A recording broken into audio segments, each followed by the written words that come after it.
ముప్పనేని వారు data centre పెట్టారు. చాలా బాగా పనిచేస్తున్నారు. పాపం వారు కూడా 5 సంవత్సరాలు ఇబ్బందులు పడ్డారు.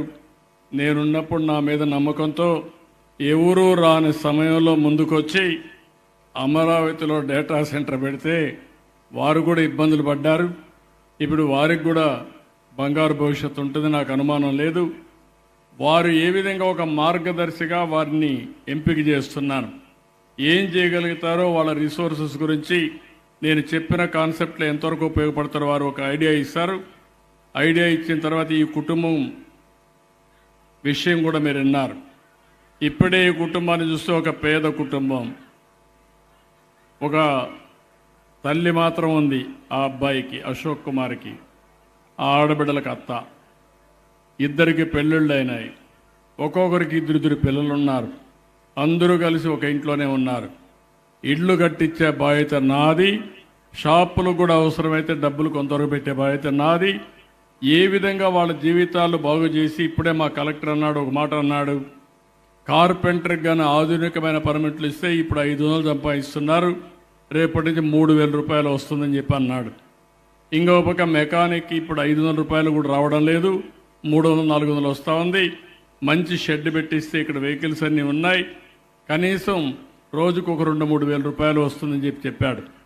మీ బాధ్యత వాళ్ళకి స్కిల్ డెవలప్మెంట్ మేము చేసినా మీరు హ్యాండ్ హోల్డింగ్ చేసి ఏ విధంగా వాళ్ళ జీవితాల్లో ఆదాయం పెంచుతారు.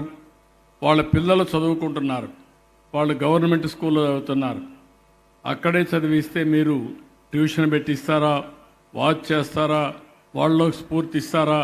కడాన మీ పిల్లలుంటే ఆ పిల్లలతో సమానంగా ఈ పిల్లలను కూడా పైకి తీసుకొచ్చే బాధ్యత మీరు తీసుకోవాల్సిందిగా మిమ్మల్ని కోరుతున్నా. అందుకే మిమ్మల్ని అడుగుతున్నా, ఏ విధంగా సహాయం చేస్తారో మీరు చెప్పండి.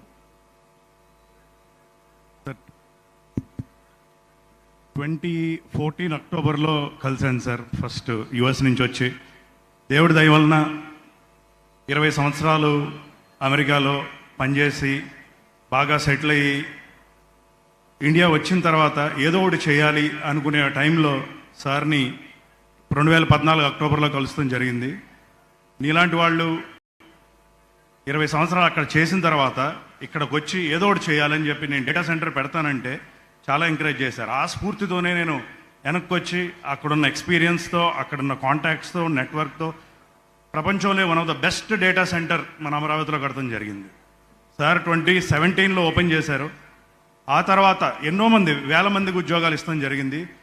ఇవి ఉద్యోగాలు ఎట్లాంటి ఉద్యోగాలు అంటే, కాలిఫోర్నియాలో ఒక క్లౌడ్ ఇంజనీర్, ఒక నెట్వర్క్ ఇంజనీర్, ఒక సైబర్ సెక్యూరిటీ ఇంజనీర్, ఇందాక పాప చెప్పినట్టు తను ఒక నెట్వర్క్ ఇంజనీర్, అట్లాగా ఎంతోమందికి ఇట్లా ఇక్కడ చుట్టుపక్కల కొన్ని గ్రామాల నుంచి తీసుకుని వాళ్ళు ఇవాళ తర్వాత స్కిల్స్ అప్గ్రేడ్ చేయించి వాళ్ళని ఒక 4-5 సంవత్సరాలు మన దగ్గర చేసిన తర్వాత ఇవాళ పెద్ద పెద్ద కంపెనీల్లో, Singapore airlines, city bank, bank of America, ఇలాంటి కంపెనీల్లో ఇవాళ చేస్తున్నారు వాళ్ళు.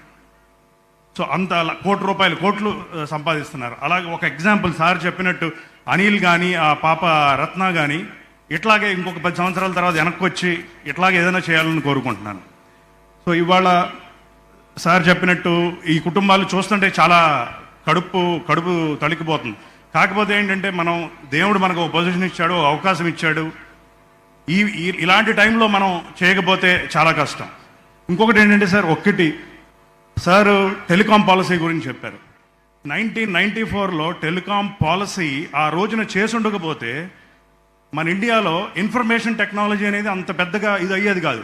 తర్వాత మళ్ళీ సారే 1999-2000 టైం ఫ్రేమ్లో మళ్ళీ ఇన్ఫర్మేషన్ టెక్నాలజీ తీసుకొచ్చారు. తర్వాత ఎన్నో లక్షల మంది మన ఆంధ్రప్రదేశ్ నుంచి వెళ్ళి ఎన్నో ఉద్యోగాలు చేసి ఎంతో చేస్తున్నారు. వాళ్ళంతా కూడా దీనికి ఈ P4 ప్రోగ్రామ్కి సహాయం చేయాల్సిన అవసరం ఉంది.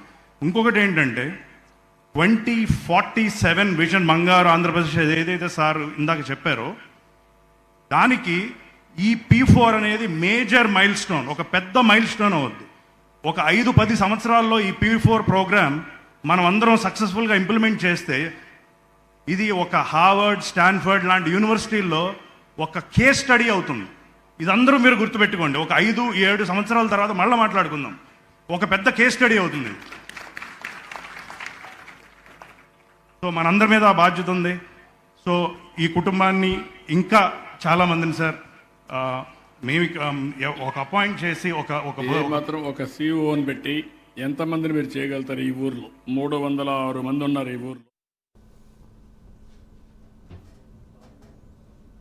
ఇటు మంచి